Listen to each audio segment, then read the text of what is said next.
30年前嘅今日，王菲發表咗一張改變華語流行音樂歷史嘅專輯《浮躁》，我認為係華語樂壇最藝術、最實驗、最統一、最具概念性嘅流行唱片。當年王菲決心唔唱大路情歌，聯同張亞東、竇唯仲有蘇格蘭嘅另類樂隊 Cocteau Twins， 打造咗一隻結合北京迷幻搖滾同英倫 Dream Pop 風格嘅實驗作品。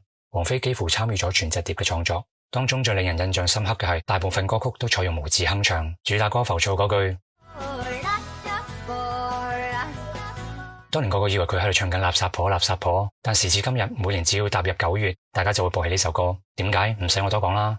浮躁有幾勁，就連王菲自己都話佢做過最滿意嘅唱片。我比較偏愛浮躁。美國勁毒舌嘅音樂雜誌 Pitchfork 都俾咗8.3分極高嘅評價。王菲當年仲因為浮躁而成為首位華人歌手登上美國時代雜誌封面。